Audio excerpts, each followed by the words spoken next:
Como se deu a entrada dos primeiros humanos no continente americano? De onde vieram? Do que se alimentavam? Quais trajetórias tomaram? Quais são as polêmicas ao redor das narrativas que os envolvem? E por último, mas não menos relevante, o que podemos aprender ao estudar os nossos ancestrais? Eu sou a Débora. Olá, eu sou o Arthur. E eu sou o Iago. E tentaremos responder essas perguntas à medida que acompanhamos a Odisseia humana através do Novo Mundo. Isso vai ser muito bom ou muito ruim?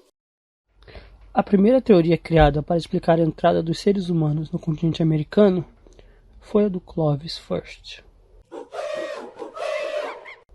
A cultura Clovis é uma cultura pré-colonial da América que surgiu há cerca de 13.500 a 13.000 anos, no final da última glaciação.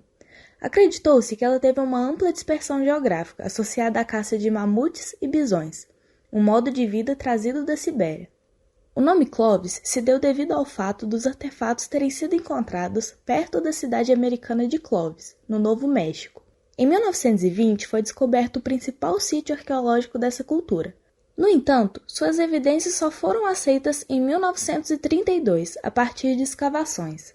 Os sítios tipo Clovis possuem características específicas, como a presença de pontas de projétil grandes com acanaladura central para encabamento, chamadas de pontas de Clovis, que eram produzidas a partir de uma tecnologia de lâminas similar às técnicas do Paleolítico Superior e associadas a ossos de bisões e mamutes. Pesquisadores supunham que tais pontas eram derivadas da cultura solutrense, da França, considerando uma possível vinda de populações dessa cultura para a América.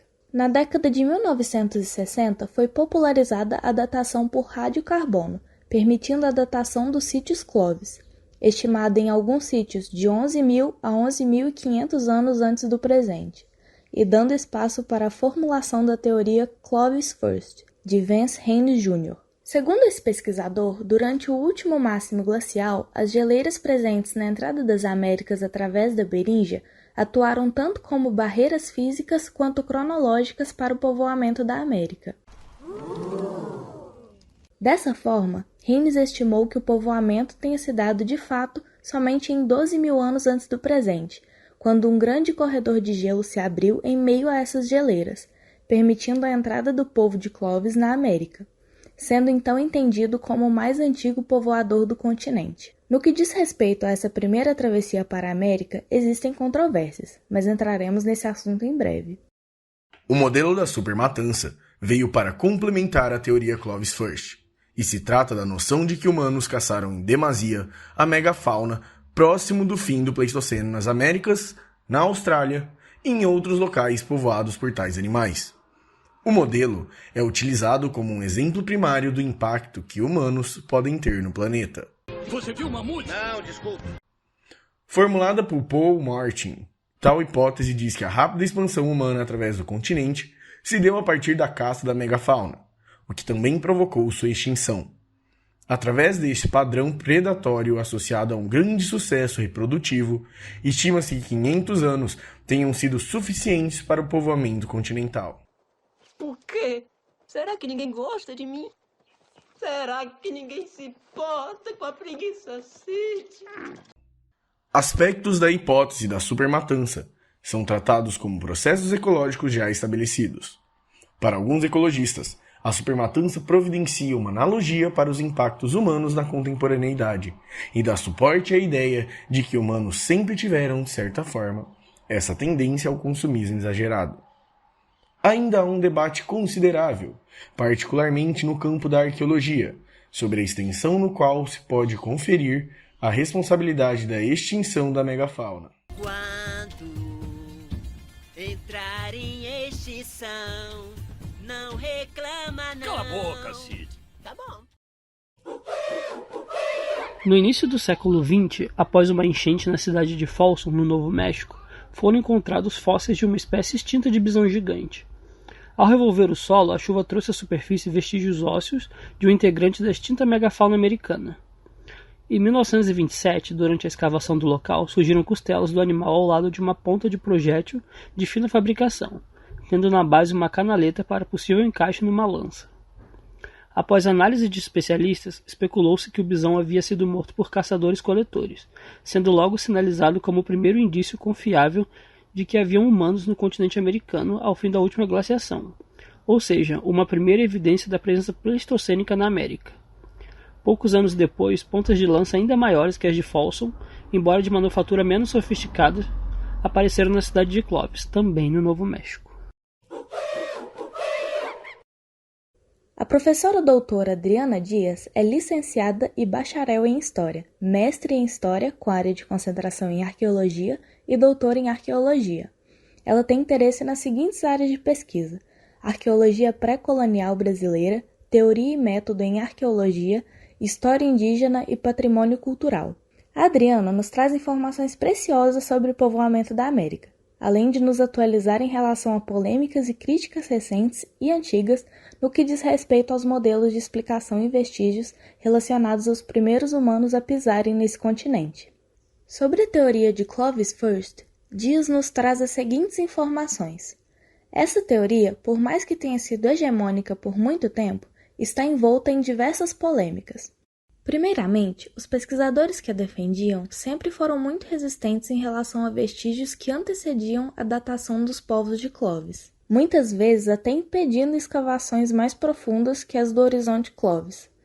Além disso, os achados de Clovis foram muito utilizados por muito tempo para empoderar os Estados Unidos como uma nação, difundindo a ideia de que seus pesquisadores foram os responsáveis por solucionar o caso do povoamento da América e que foram também os primeiros a chegarem no continente. Dentre situações específicas, defensores de Clovis First também protagonizaram a polêmica de Kennewick Man, na qual um grupo nativo-americano contemporâneo reivindicou de arqueólogos a posse dos ossos do chamado The Ancient One, ou o Antigo, que seriam um de seus ancestrais. Nesse cenário, vários pesquisadores alegaram, de maneira racista, que o Kennewick Man teria características cranianas mais caucasoides, a fim de manter suas ossadas para estudos futuros, já que era um dos povoadores da América com datação mais antiga no momento.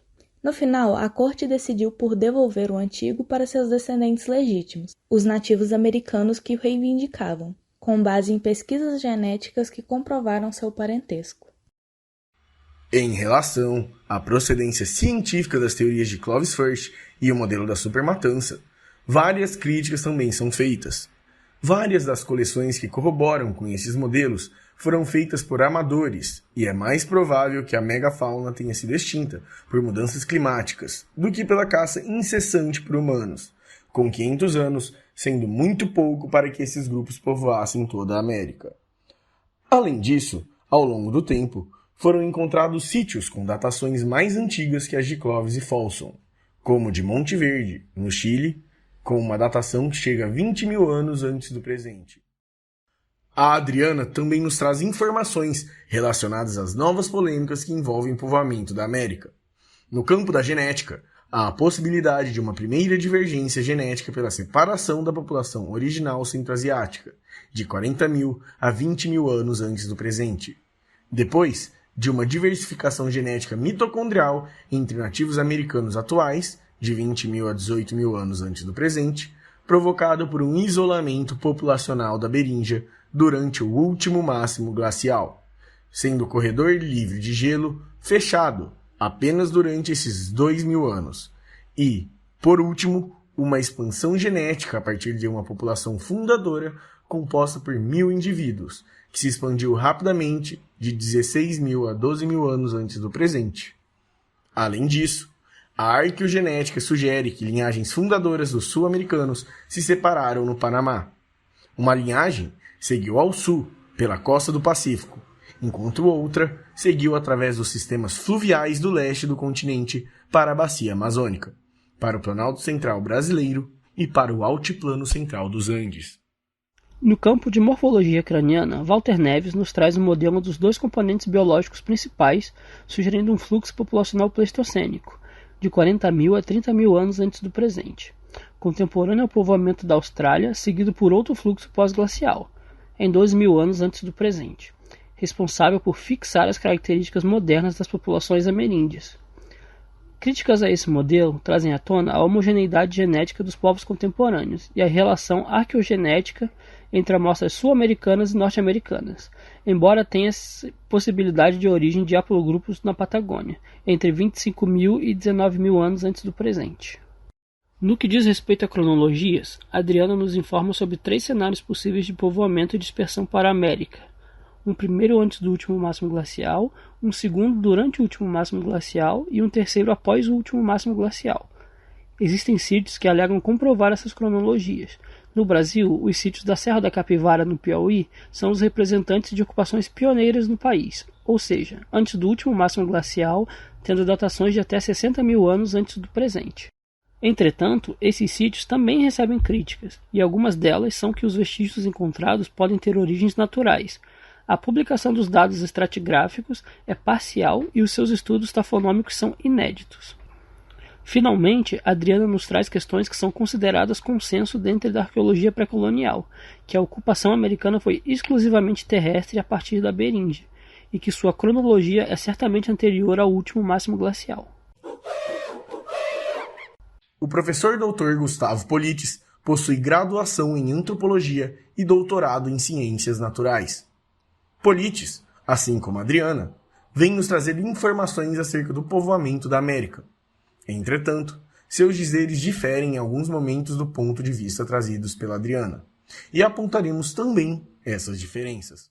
Gustavo nos apresenta, então, um ponto de vista bem específico para a entrada dos humanos na América, diferentemente de Adriana, que trouxe algumas variedades de possibilidades, apesar de também ter tido suas especificações. Desta maneira, Politis diz que, quando grupos humanos chegaram à Beringia, acabaram se isolando de seus ancestrais asiáticos, fazendo uma pausa durante a glaciação. Uma fortaleza da solidão, no gelo, para sempre. Assim, foram acumuladas mutações específicas, separando as linhagens fundadoras do Novo Mundo das linhagens ancestrais asiáticas e formando novos haplogrupos, que foram então distribuídos ao longo da América, sendo que sua entrada inicial se deu há 16.000 anos antes do presente. O problema com essa teoria é que se acredita que esses grupos se assentaram no litoral da Beringia, que hoje está completamente submerso. Eu não sei, mas daqui a uns dias isso aqui vai ficar uns 2.000 metros debaixo d'água. No que diz respeito à entrada dos seres humanos na América, Politis traz uma possibilidade de entrada pela costa, utilizando embarcações em momentos específicos da travessia, ponto em que diverge da Adriana, que nos traz uma rota exclusivamente terrestre. Para Politis, as geleiras podem não ter sido um obstáculo tão grande quanto acreditava-se anteriormente, já que seria possível que os povoadores da América tenham seguido uma rota através da linha de costa do Oceano Pacífico, utilizando embarcações próximas ao litoral quando uma passagem por terra era impossibilitada. Entretanto, as evidências para essa rota também são escassas devido ao aumento do nível do mar após o fim da última glaciação.